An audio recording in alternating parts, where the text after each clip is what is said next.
I was doing a show in Gibraltar, and it was for MTV. Yeah. And I nearly tripped over the mic, like in front of everybody, like really badly, Right. really badly. And the worst thing was my MD saw and he laughed, which made it even worse. So I was like, if he's laughing, that means there's lots of people out there that's laughing at me. No lie, they were throwing a wicked party. I refused to go. I was that angry. I left and I stomped all the way back to our hotel boat. Boat? Yeah, we were being looked after. So I swung all the way back to my little hotel boat, and I got a message like, "Yo, man, like, you gonna come out to the party?" I was like, "No, I just feel really tired and da da da da da." And then the MD he messaged me, and he's just like, "Where are you?" And I'm like, "Look, you know, Kwame, I don't want to come and da da da da da." He was like, "What's wrong?" I said, "Nothing. I'm just tired." And he goes, "So it had nothing to do with you stomping all the way back from the venue to the boat?" I said, "How did you know I was stomping?" He goes, "I was like 20 feet behind you." Okay. And he goes, "The conversation you were having with yourself and the velocity that you were hitting the ground." And he just said, "Tell me that wasn't over you kind of stumbling at the thingy." And I went into this massive diatribe about what I should be doing, shouldn't be doing this. Wow. And he just sat there and just said, "It's not that deep." And that one statement, it changed everything. Yeah. And I'm far less harsh on myself or the moment, because process isn't about arriving. It's about the process of arrival. Does that make sense? Mm-hmm. The minute you leave your house and you are a second into your journey, you're within the process of arrival. You're not at the point of arrival. But For sure. do you understand what I'm saying? Absolutely. And that whole basis, like, obviously, where the ladies are concerned, like, we've gone out of the office space into these bigger situations, and we're working with different people, and you're working in different scenarios and stuff, and just, it's amazing to be able to play to people and have people listen, and the confidence that it's given me after all this time. Yeah. I said it to you the other day. I was just like, our company's released more music than I have in 30 years. Like, and I mean the last 2 months. So it's like, it's amazing that something that's totally unrelated can give, do you know, that little push. It's the same thing that happened when you put out Winner. Yeah, right. There was a conversation that you and I were having. Film I made. And yeah, Lucas made this short film that is just up for every, like, literally. Yeah, guys, my homie made a short film that's like getting smashed at every film festival. Thank you very much. Appreciate it. And it was that thing where we had that conversation where the power of agreement allows you to be in the environment where all you need is a trigger. And, you know, there are certain conversations that we had. I remember when I came to you, I was like, Lucas, maybe I shouldn't do the music thing. You're like, oh no, you're definitely going to do it. 100%. And that was from a FaceTime in rehearsal. Yeah. Just like, do you think this is all right? And the level of confidence that gave me to then be able to, we put out our second project, bro. But it's mutual. But Winner wouldn't exist if you didn't tell me to do it. Like, I mean, like, I'd done, you know, I'd written the script and done the thing, applied for some funding, didn't get it, and I surrendered. I was like, that's it, then that. And you were like, so, like, no one gets to give you permission to make a thing. Like, go make the thing. And it took me like I was like, yeah, right, sweet. And it took me like a month. And then eventually I was like, yeah, I'm gonna make that thing. But this is the thing. This is what this is. This is what this room is. It's like, you can't summon the energy to do anything if there aren't people supporting you in doing the thing. Like, I think that's why this is the most important thing in the world to me. And like, I get pretty heavily emotional when I think about it, because like, you lot could have done anything tonight. You could have done anything else. And like, I'm guessing if you're here, you've probably listened to the podcast and invested a bit of time in that as well. And it's like, we get to sit here and have these conversations that I'm not even sure sometimes that I can tell if they're meaningful when we're having them. It's not until after someone's like, oh, that bit really affects me. It's, oh, cool, I guess it must have some value then. And like, this is the most beautiful thing in the world to me. Like, this really, truly is. I know it sounds trite, and I know it sounds very cliche from the sort of thing I usually do where I suddenly get all sentimental. But like, I mean it is. And I think without being able to tap into it on this level and sort of communicate that way, what else do we have? Like, I have nothing else but this. I mean, in whatever capacity, this might be a passing, fleeting conversation in the street, or it might be this room full of people, but it's all I have. It's the most important thing in the world. In terms of what you were saying, the big thought that was coming to me was, find you someone to agree with, not someone you have to convince. The power of agreement is the most powerful thing ever. Lucas, that is a drink that we've made for our company, from our brand, for our podcast, going to Bacardi, telling them what we're doing, them sending us some stuff, not enough stuff, us going, don't worry about it, we'll handle it anyway, dealing with it. There's a merch table at the back. There is a Patreon QR code. We have reserved seats for Patreon people who come in every month and they subscribe a certain amount of resource because they're like, we love what you're doing. The power of agreement. There's 50 episodes online out in the world. We don't know who's hearing the stuff. Sometimes I listen to what people say when they talk about our stuff, and I'm like, are you talking about the same thing that we ain't even talking about? It's the power of agreement. Yeah, man. And most of us find someone that we go for our lives trying to convince. So we never make nothing. Because I'm trying to convince you of what we can do rather than us agreeing. Yeah. How many times do we get on the phone and we're like, we don't have problems, we only have opportunities and opportunities to provide new solutions. Bang. So, and we have a lot of things where it goes, oh, this might not happen. I wasn't meant to have this hoodie tonight. You were like, broski, it may not come in time. And what did I say? Don't worry, we got the other one. I'll wear the other one instead. What happens? Lands on my doorstep. Boom, we're here. As long as I have you to agree with, there is nothing I don't think I can make. Love you, man. No, not but sweet. Even sweet. Go get you someone that you can make anything with. That's the point I'm trying to say. More important than that. The point and the thing is because we have a shared vision in terms of the legacy we're trying to leave in the world, the imprint and what we can do, what we can build, what we can leave. So it is nice because you all get to sit in this nice area and it's lovely lit and there's candles and other stuff. There's times when in this year it wasn't. This year's been Lucas. Oh my Lord Jesus! We might be in Canary Wharf. We'll save that for the after hours. Yeah. There's been many a moment. I tell you what, the power of agreement is most potent when it lives in the presence of disagreement. I know that was deep, right? The power of agreement is most potent when it lives in the environment of disagreement, because then it becomes a choice. The Think Eden Media, we always refer to the garden. The garden comes down to a choice. Yeah. A tree and a choice. And on that point, Nat, may we have a microphone for the audience to go around, please? Yeah. Hello, everyone. Hi.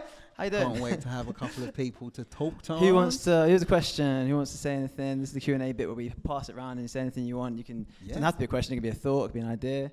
Hi, guys. Hey. Nice to meet you. Lovely to meet you too. What's your name? My name's Sean. Hey. How's it spelled? SEAN. Sean, man. You see what I'm saying? He's in the lad. Also a podcast host. But my friend Kieran invited me today. Lovely. She introduced me to you guys.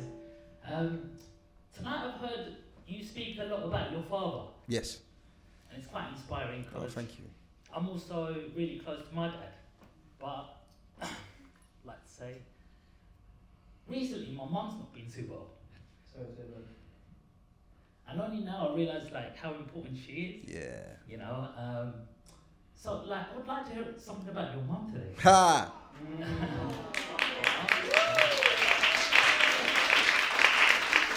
Wow. First of all, nice. Mum, I love you because I know you're going to watch this at some point. My mum's brilliant. She's brilliant. My mum, she was working for Cambridge University right before the lockdown. Now, if you know about Cambridge University, it's one of them forever jobs. You don't leave. You stay there. Everything's nice, real nice. And when I was 25, I had a very deep conversation with my mum. And she allowed me an insight that I'd never had. And it changed everything. It changed everything.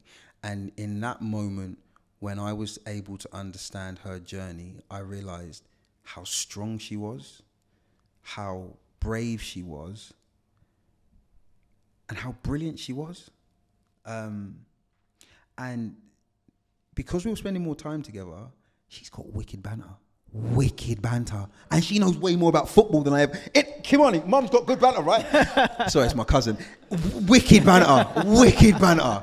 So she used to share this more so with my little brother, and then obviously we kind of were hanging out more. Now at the beginning of the lockdown, my brother was doing was starting to like do some kind of cooking and stuff, and he was servicing his friends.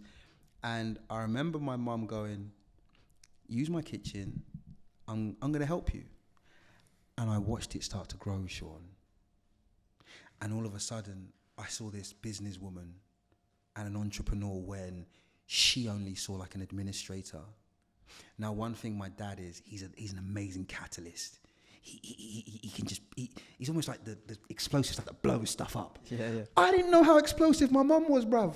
And she just needed a little bit. Bro, they started a business out of her kitchen, got a premises outside of Cambridge. They loved it so much, they stuck her name on the front of their building, brother. Wow. They stuck her name on the front of the building. And the city council, right in the centre of Cambridge, we've got this really beautiful old archaic building called the Guildhall, and they were renovating the restaurant downstairs, and they went to my mum and my brother, and they were like, "Listen, we're aware of what you're doing, and we'd love you to come in here." Now, all of this sounds to a lot of people, "Oh, this is really cool," and that's apart from my mum, 63. She changed everything that she knew. And yeah, I'm not going to sit here and lie and say that, you know, her family didn't support her, but not within the basis of the decision. She, like, my mum seasons the food, Sean. She's up cutting and chopping, 5 p.m. or 5 a.m. she'll cook. I'll pick up stuff. I'll take it down to the cafe. But she is running that business. And when I saw her unafraid to take up a new challenge in the scariest time of her life, when her friends and her family, they weren't telling her, but they were showing her, everybody's locking away. They're locking away, Sean. She would go down, and she did like a deal with the NHS in Cambridge at Adam Brooks Hospital, and her and my brother would go down and give meals to those. Yeah, because they cook and the food is banging. Blah, blah. And so when I watched her give in a moment where most people were giving less, and push herself to be more when the span of her life would suggest that she's done her work. And I was with her this morning because I took her into work, and I'm glad I was able to get over myself quick enough to realize how amazing my mum is. And yeah, I just like, you know, when, and you get it as a son, there comes a stage where like it's always maternal, but you become far more protective over them. Does that make sense? And I find myself like, I don't like to share my mum, which is weird, but it also helps me because my little brother lives in America, and that's her baby. So like I get to have her all to myself because like I'm at the house all the time. But yeah, it's one of those things where my mum is brave, brilliant, and strong. And thank you for that. Thank you for that. It's amazing how strong women are as well, you know. So many times you don't realise it. Yeah. You don't realise they're the glue to everything. You know, you have like maybe a lot of respect for your dad, but sometimes it's your mum who goes, you must respect that man. Right. To give you that opportunity. Right. And I also think culturally we lean into the male figures in our families. Like the female figures have a place, but especially in that kind of hierarchical kind of situation they do. But also I'm very blessed because especially in this season of my parents' relationship, the equality I see in terms of their processing when they speak to us, how they speak to us, how my parents allow me to address them, it gives me such a great model. And like you said, it also allows me to give her the level of love and care that I think she deserves. And yeah, thank you. Thank you, bro. Appreciate you, man. Anybody else? Aww. Who's next? Anybody else with any thoughts, any ideas? Don't be shy. Oh, really? Don't be shy. Don't be shy. There we go. Hey. Hello, guys. Hey. Hi. Thanks for tonight. What's your name, Laura. My name's Laura. Hi, Laura. don't really know if this is a question or a thought or a statement. I suppose it's something on the last point that was raised before Sean in front of me asked this question. The power of agreement. Yes. And in my experience or my thought process in understanding the world in the most objective, rational way possible, I wonder whether or not there's something to be said about the power of disagreement perhaps being more powerful than that of agreement. And I say this because I think we live in a world where touches a little bit onto what you said earlier about the idea of sometimes when you're scared of something you run away, Mm-hmm. and sometimes when you feel like you don't know enough you might run away. And in those moments, for instance the example of social media that you mentioned, we make the world smaller, and I wonder that actually there is more potential in growth and learning and understanding, tolerance, all the things, the 9 lovely things that you mentioned, for instance, in all human relationship, potentially, that can be learned through disagreement.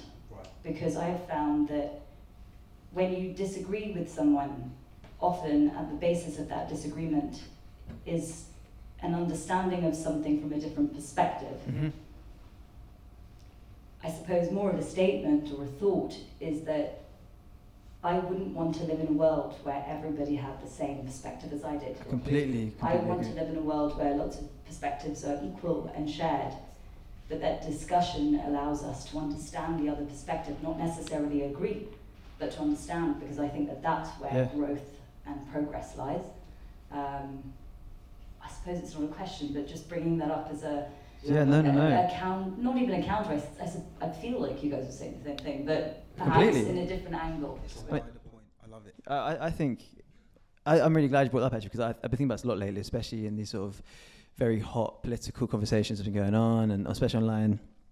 And there's a post that went viral the other day about like, I'm fine to lose friends over the disagreements that's going on at the moment. I'm fine. Like, if you don't agree with me, unfollow me, block me. I'm fine with that. And I was like, no. Like that didn't work. We did that in 2020. We tried that thing where we were like, right, that's your camp, this is my camp, and then that's it. And if you don't agree with me, that's the bottom line. It doesn't work. This is the time for unity. Like conflict begets conflict. You can't undo conflict with division. It's the complete opposite. I think what you're saying is really powerful, because no one wants to be surrounded by people that don't agree with them. And as we said before, like social media, when it feels like you're the only person that thinks something, or actually, no, not even that. It only takes one person to one sort of negative comment, even within I had a review one time. I did a show, right? I was playing piano in the show, and it was all like lovely stuff. And then one part was like a piano was played not very well. I play piano in the show, right? And and like I can't remember any other quote from any other review. There were countless reviews of that thing. I couldn't tell you one quote. I remember that one after like 3 years. So if that feels like the more pertinent, important information, maybe it's a survival thing. So you think, well, that's the threat. I need to remember the threat. You don't really need to remember the positive things. That's not going to aid your survival, right? But I think in this time where social media is so powerful, and the algorithm hates us. The algorithm hates us, wishes we were dead. The algorithm doesn't want us to. The algorithm doesn't want us to enjoy this reality we're living in. Like it finds what you're afraid of, and it notices you're afraid of it, and it pushes more and more of that to you until you're sick. And I think the best way to break out of that is by finding opinions that you don't agree with, people you don't agree with, and it brings in that conversation we had earlier about sort of within a relationship and arguing. Like, if you can sit with someone and they say, you give your heated political, what you believe to be intelligent, thought out, balanced, patient opinion, and they go, nah, you're wrong because this, and they say something that you know might be factually incorrect or it's just an opinion. If you can hear that and just go, interesting, like, what do you go? Like, how do you mean? And sort of sit through it patiently, and I think I've noticed that even doing that, just like immediately people's like guard comes down, and they stop even trying. Like, we get in our comments all the time. People be like, "You're wrong," and I'll sort of sometimes reply and then be like, "Oh, sweet, like, really appreciate that. Like, go on, mate, carry on." And they're like, I was just saying, like, this is this and maybe that." And you're like, "Oh, cool, thanks. Yeah, appreciate it, sweet." And suddenly they're like, "Thanks, man." And it's like there was no conflict, like, and I wasn't going to change your mind. I don't need to change your mind. You don't have to agree with me about anything. Please interject. Yeah, sorry. Absolutely, yeah. I just want to say quickly, and I also think it's really interesting. So the examples, for instance, you've just given, they went from sort of political thought to the idea of social media, which was the conversation. Yeah. But also interestingly, with art, because it depends on, of course, how you define art. But if life is art, if everything is art, if you look at art in its history and in its progression, the only growth that ever came from art was through conflict. And it's not conflict necessarily through violence or negative connotation. Fundamentally, it is just the explosion of two things coming together. And even with physics and science, fundamentally, I believe this very strongly, that you need things to crash together in order to create something new. And so I think conflict, disagreement, debate, of course with boundaries, of course with rules, but all of these things actually provide the next step for further conflict, further debate, to grow into more of that gold dust that's sprinkled on your mother, to create that entrepreneur, next thing, etc., etc.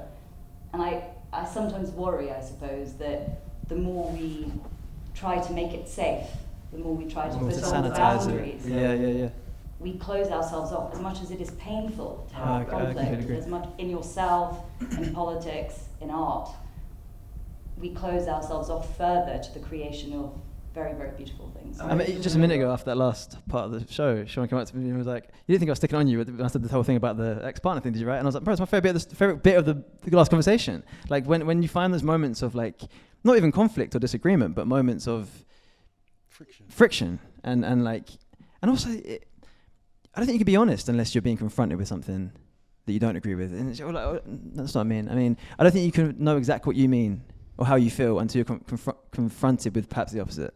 You know what I mean?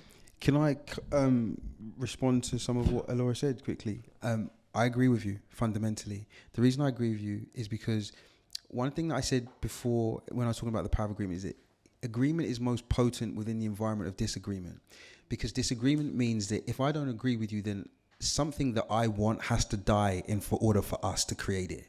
So if I strip away me, I get more of us, because I'm taking away what my desire is, what my will, what my focal point for what we have to do. So that some of that has to die in order for us to fuse together on that basis. So I think that in terms of what you're saying, in order for there to be agreement, no one ever fully just agrees with everybody, because we're too individually unique to have the exact same viewpoint as the next person, which then allows me to sit into two places: perception and used it, perspective.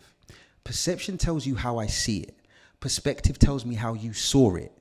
One is present, one is past, because how I see it is happening in the moment. How you saw it is how you saw it when it was happening, and now you've set yourself in this space because that's the assimilation you've made of the information. So then if I'm going to find balance, which is the B word we really need because we're obsessed with boundaries, it's balance that will get us to the middle ground. Because the middle ground of agreement is to actually take disagreement with agreement, half and half, and we sit in the middle. So then we can't just sit in agreement and we can't just sit in disagreement, because we're going to need a little bit of what we do need with a little bit of what we don't want to make the perfect mixture. So fundamentally, I completely agree with what you're saying. I think that the disagreement part is, that's the part where I'm going to have to lose a little bit of what I want, and you're going to have to lose a little bit of what you want, so that we can actually marry what we need right there in the middle. Bang. Thank you, Lo. You're the best. Yeah, please pass it around. We'll get to you. I just might follow on from that, of what Laura said, that actually what I'm finding is that the more I go through life, before I was so viscerally one thing or another. It was either this or it's that, and you've got to take a side. And what I'm finding is, as I move through life, the duality that actually exists within everything, the shades that exist within everything, allow you to have a conversation about it, even if my point of view is different. And I think that is really, that is the reason why people can't come to that bit. Yeah. Because I can't see where you are, and I've been there. I've been that person where I can almost look back and go, wow, I was quite fundamental in Yeah. my view about that. Even if I thought, you know, my view was right, but on the opposite side, I was the fundamentalist in that viewpoint. Absolutely. Right? So when we can go, right, I hold on to this because it's like what I believe, but I understand and can have insight into the duality that there is shades within my perception and the, you know, what you said, perception. There is shades within what I think, through what I've gone through where I was brought up, through my political views that maybe weren't even mine, but dripped down into me, to the country I was born in, Absolutely. to where my parents came from. Like, how much of the shades do I hold? I think that's just, I don't know, mind-blown kind of moment for me, where I had to stop kind of, I had to stop kind of being that person that thought I was fair and all those things, but actually I've taken a side and made the other person wrong. Yeah. It took a while to understand that I made you wrong for your opinion. Especially, that's really interesting. Thank you, Shannon. I think, if you mind if especially in the sort of, I'm assuming pretty predominantly liberal leaning type personalities that attract this kind of conversation at all. I mean, the sort of like quite gentle, low lit thing. It's probably all quite liberal, right? And like, I think there's a real danger to sort of stating your argument starting from a place of believing that you are acting from compassion entirely. That can be quite a dangerous thing, as much as that's obviously a beautiful intention. You can really get into a mindset where I'm acting from a place of compassion, therefore no matter what I say is compassionate, or no matter what I'm doing is permissible. And that can get really dogmatic to a point where you switch from being what you would consider the victim to being the villain. I said this the other day, but being a victim isn't a fixed state. You can start from a place of victimhood, and every supervillain ever, that's the origin story of every villain. It's like you're something terrible happens to you, and you slowly chip away at your own morality, or your own, or bitterness grows and resentment grows. And you see it now. You see people who sort of started down that track of compassionate activism in 2020 and stayed really true to the cause. And it wasn't. If progressivism is progressive, it has to keep progressing. It can't stay in the same sort of language and space and ideas. So people end up in this strange dogmatic religion, really. Do you know what I mean? So thanks for your thoughts. I appreciate it. Thanks so much. Who's next? Someone far at the back. It's quite a mission. I don't feel stretched. You might have to come this way if you don't mind. You may have to come down. Come down. Hi. Hello, what's your name? Hi. Hey, Chantal from Berlin. Hey! You really flew back in. Oh my gosh. Did you fly in? Yeah, hi. Hi. Did you fly in? Yeah. Oh, round of applause, Chantal. Oh my God. What's happening? I'm gonna give you a hoodie. I might even give you the one I'm wearing. Yeah, honestly, you flew in. Sorry. Please go ahead. Well, you're worth it. You guys are really worth it, honestly. Yeah, because this conversation, but I guess it's kind of part of what your question or your statement kind of triggered within me. Because I'm saying you guys are worth it, because this is, I think this is something that we need, and from hearing all you two in response to you, sorry, your name was? Elora. Elora? Elora, okay, sorry if I said that wrong.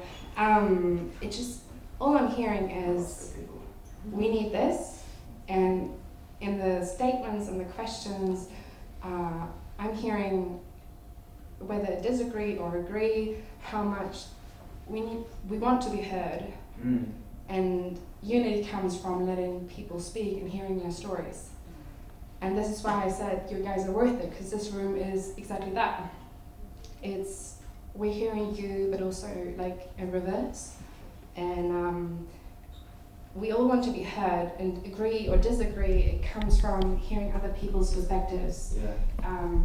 If it's whether our childhood, our history, how we perceived it, and then we talk to our parents and have this conversation and how they perceived it.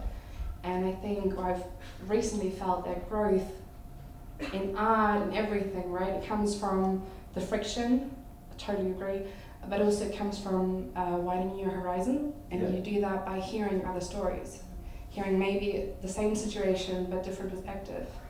And I think the best thing we can do and give someone is feel seen and feel heard. And I think that's like what the world just a whole needs, because it's not about having a platform. It's opinion is opinion, but it's more about being able to say it and having someone hear it. Yeah. Because there is power in that. I completely agree with every word you said. And if you just, I think, I don't remember who said that, but someone said, in the end, all we have is the truth, right? But everyone has their own truth. And we can, if we all give our truth, our point of views, it's not about right or wrong, it's just a huge puzzle that we're all piecing together. And while doing that, we actually give each and every one probably what they most need. Yeah. And that community, that's as a result. Sorry, to interject.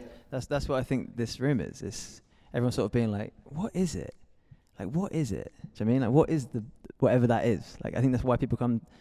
Why else would we? Actually, genuinely, why are you here? I'd like to genuinely ask that question. Like, and I don't mean that in a loaded way. I mean, like, what is it about this environment? I don't mean specifically our podcast, but I mean, what is it, do you think, and anyone can answer this, raise a hand if you'd like to, about the necessity to be in a room with people, to hear a conversation, have a conversation, interact with the conversation. Why do you do that? Why are you doing that? As someone at the back, I'd love to hear what you think.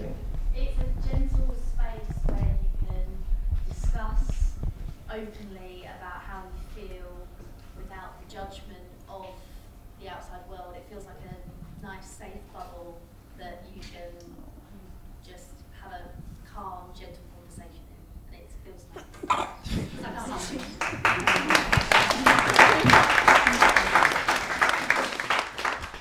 Well, that's really an honour for us to be involved in that. I don't believe it's us doing that, but thank you so much for this space in particular being that. Like, someone else? Such a beautiful energy in this room. I don't know if you can all feel it, but it's just like, I feel like we're all so grounded and we're all so connected at the minute.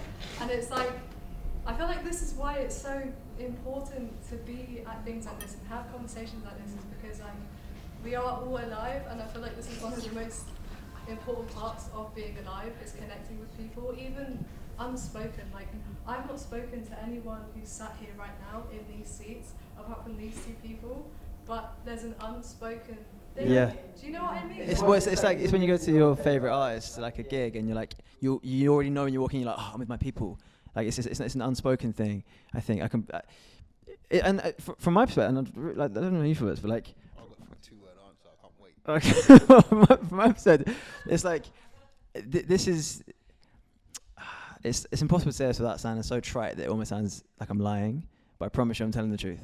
Like, this is where I feel most at home for that exact reason, because, like, I know we can sit here. It doesn't matter what we say or really, like, half the time I'm working out, I was talking about it, and like I'm constantly reflecting back to you, like being like, is that right? Is that fair? Is that true? And it's because like we're on the exact same. We're all trying to work out the same thing. You know what I mean? And I think that's what real community is when you can be witnessed. It's what I try to describe about being a set. It's when you can be witnessed without judgment, and you can be honest, and it be accepted. What do you think? I agree with everything that you said above. I also think that there is a non-visual, non-verbal thing that we all feel that sometimes is a bit undescribable, that kind of draws you to certain moments. And I think light recognizes light. Does that make sense? No, I didn't do it for that, but just like... It deserved it. Light recognizes light. And we've had a couple of conversations where some of the stuff that we do, it hits some of the most random places in the world. And it's like, why did that land there? And why did this, da-da-da-da-da? And a lot of my childhood was my dad traveling and doing a lot of stuff within his job.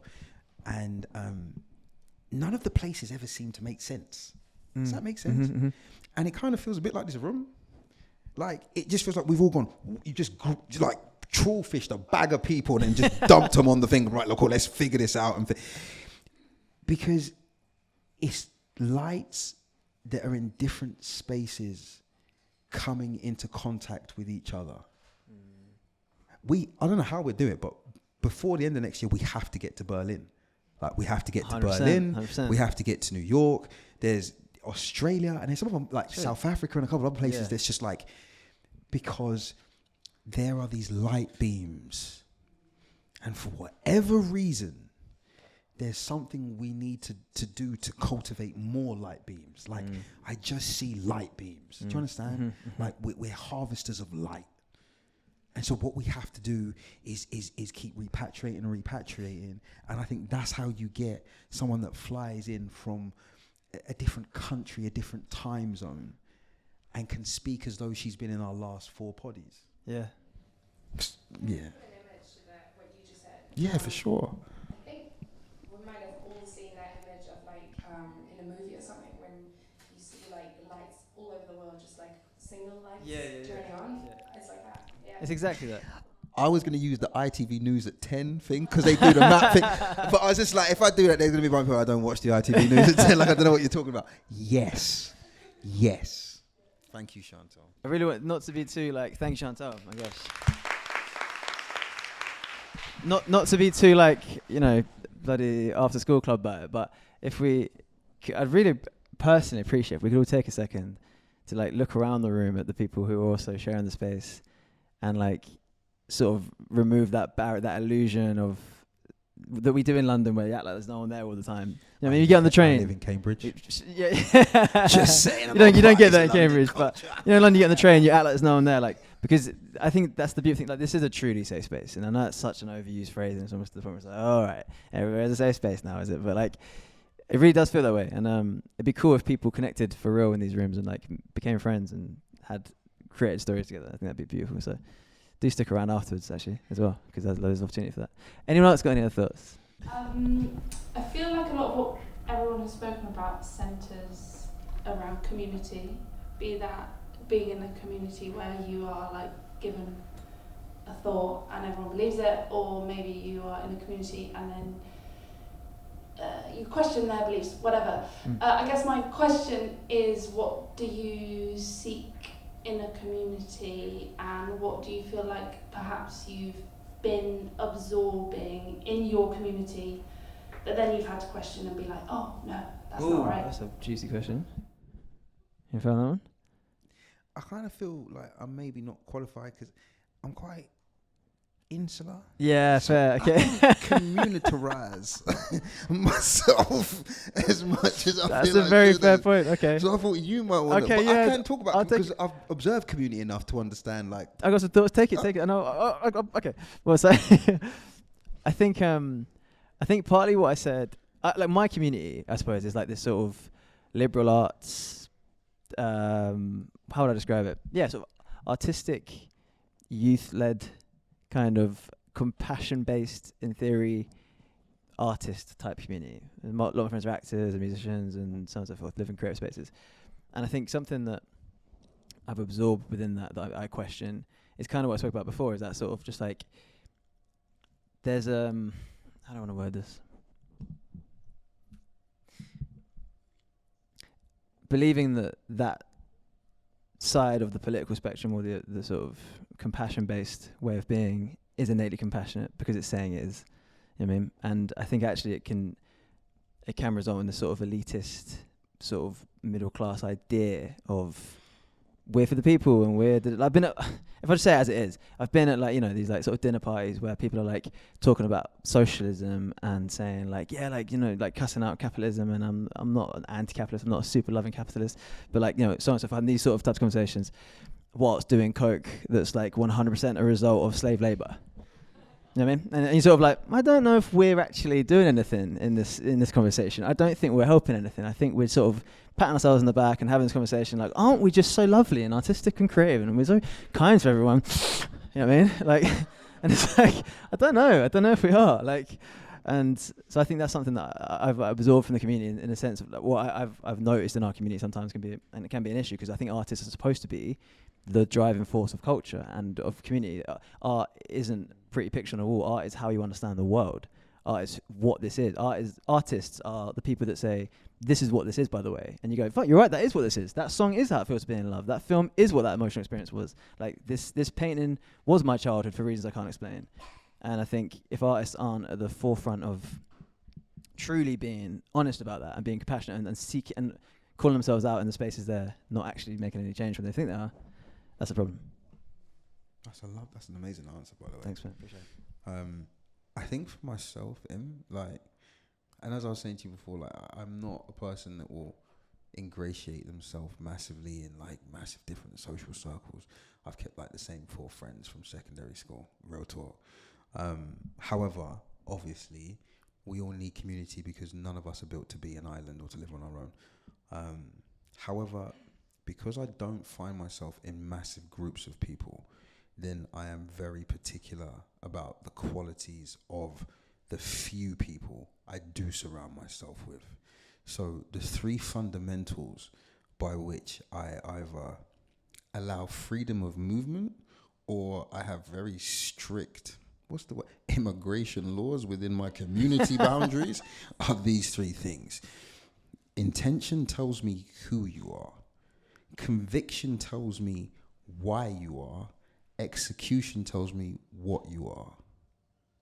Those are my 3 bases.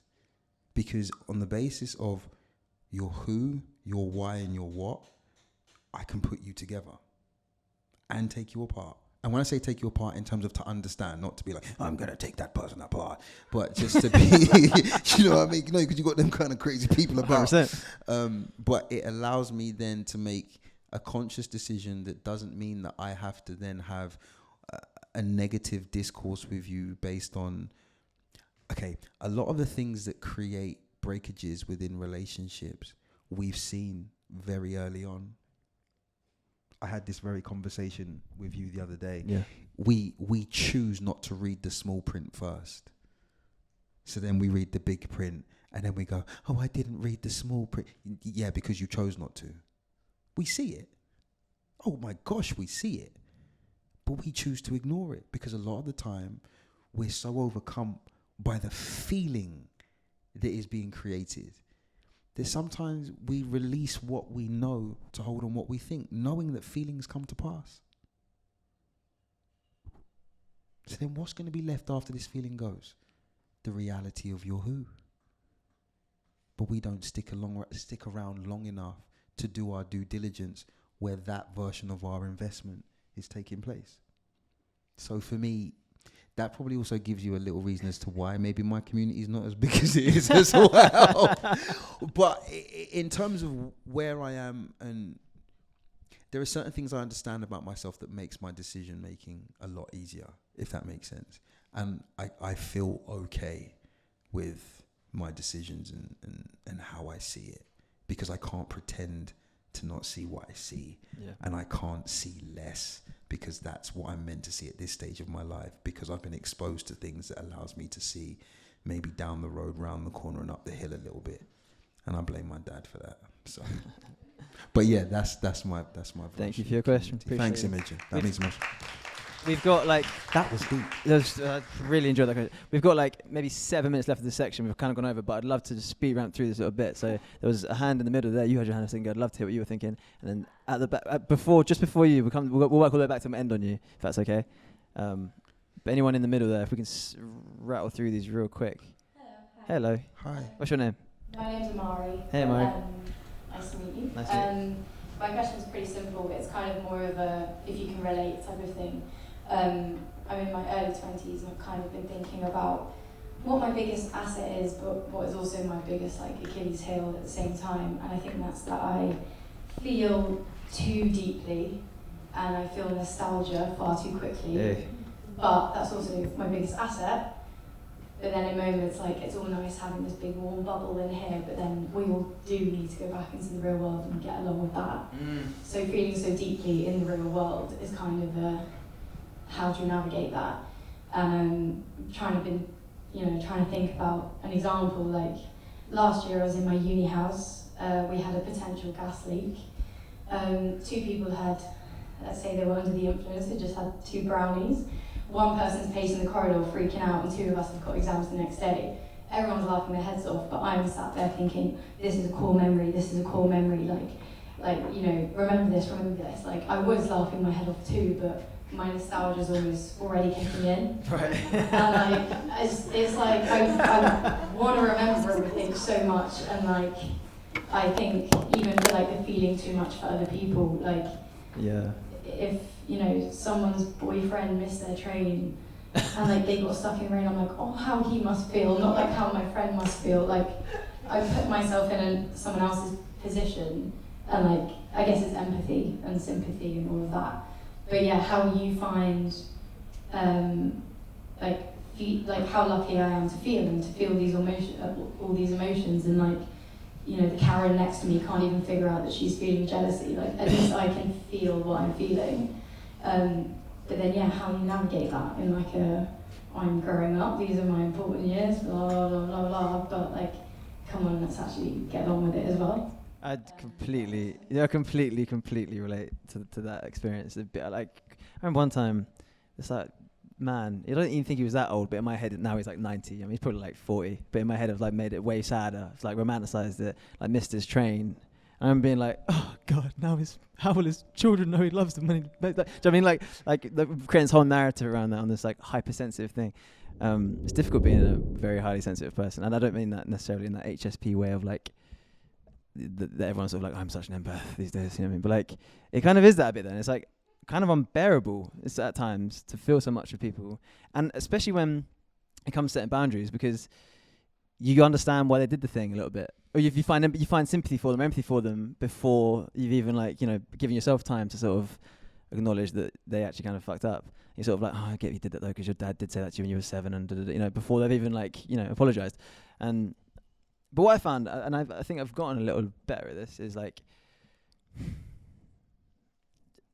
fixing the narrative I tell myself about the world. You know what I mean? They're like balancing, like people aren't as bad as you think they are, and people maybe aren't as good as you think they are either. And there might somewhere in the middle there, like is probably reality. And I don't really know how to fix it for you, but I think that, I'd say, and what I think I've done is protecting the beauty of it, whilst also trying to one foot on the ground the best you can, a little bit, because what do you think? Because I'm more floaty than you in this way. I think I'm a bit more like not floaty, but like a bit more like quick to be emotional about a thing.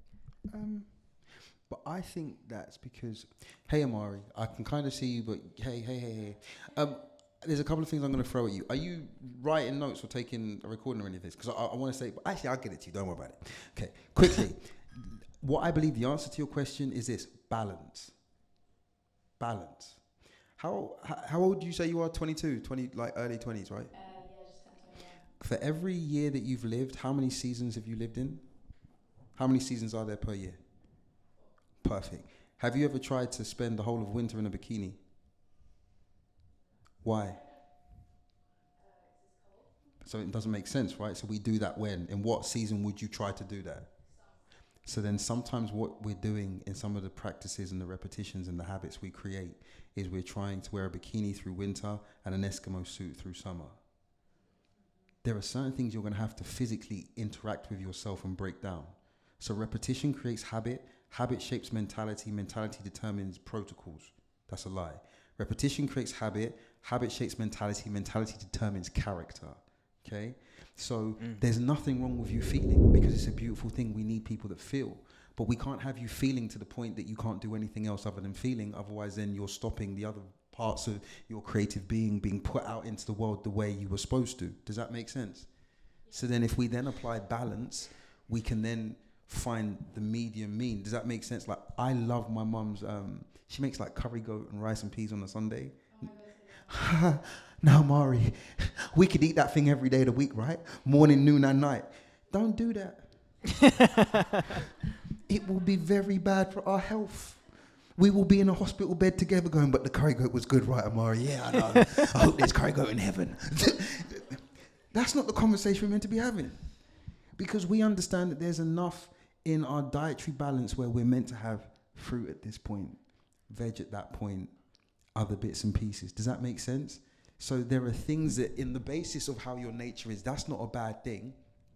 But in terms of having that balance so that you don't lean into one thing more than the other. And there are certain things that people do when they're kind of going through recovery that helps them to put blockers in place that then become a part of their, what I call their default, their resetting of their default system. So I don't think anything that you're thinking and feeling in what I call a holistic way is bad. But obviously, like you said, it can't be to the point where it overrides everything, if that makes sense. 100%. And that to me is a balance thing. And I do think that also comes with the seasonal progression of age and time. Yeah. As well. I guess it's like finding meaning at the right time. For sure. I guess, you know, if someone says to me, why did you do that the other night on a night out? I'm like, yeah, I don't know, let's just move on. Like, no meaning needed here. Like, I guess there's a bit more of you selectively choose when and which to be, like, more present. Like, oh, this is something I really want to remember, rather than, like, I need to find nostalgia and, like, what is, I guess, what's going on in front of you is the only thing that really matters. And as you gain more experience, you will... My dad used to say something that was weird to me all the time. He said that he and my mum would know the difference between us crying because there was something wrong and us crying because we were just crying. When I become a parent, if I hear my child...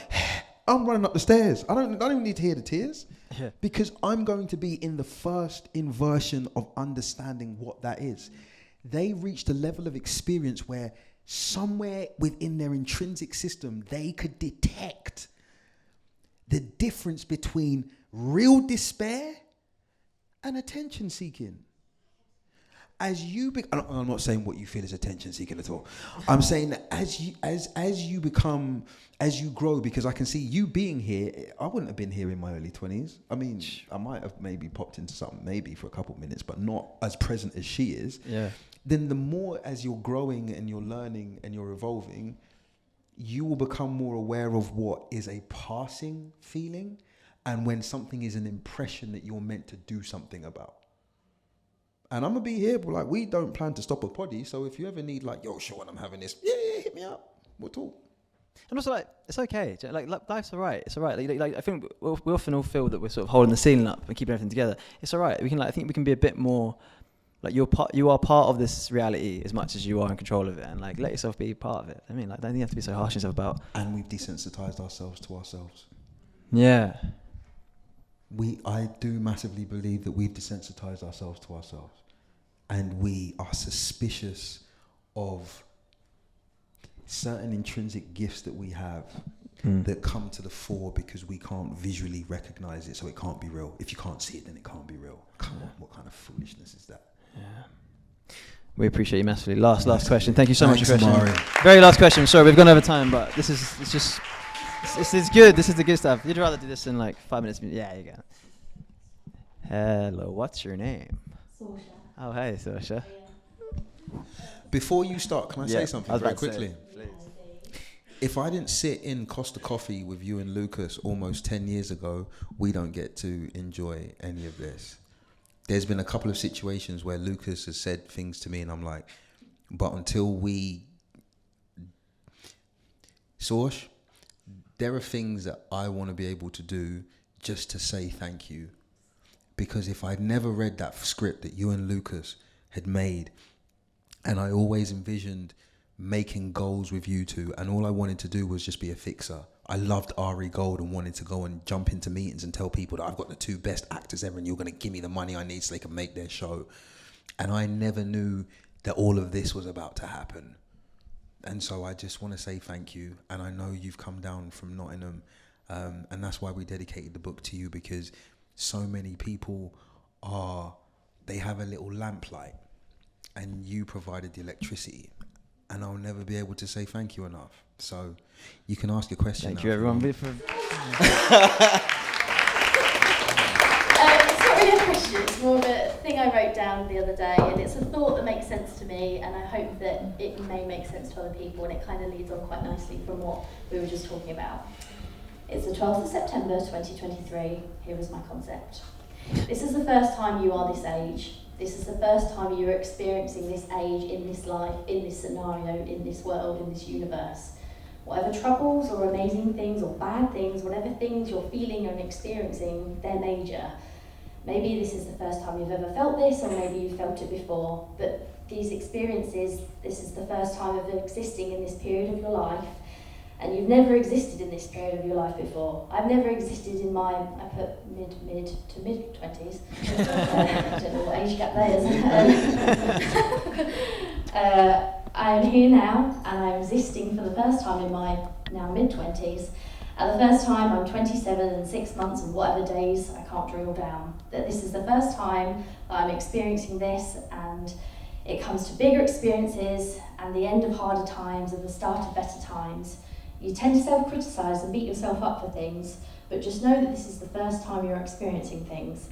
So it's kind of just a little thing I like to think to myself to stop beating myself up for get too wrapped up in my own bubble and my own world, and I just need to stop and think, actually, relax.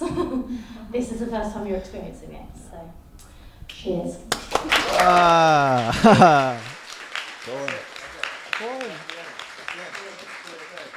I know you wanted to say something. Well, firstly, I just love you forever.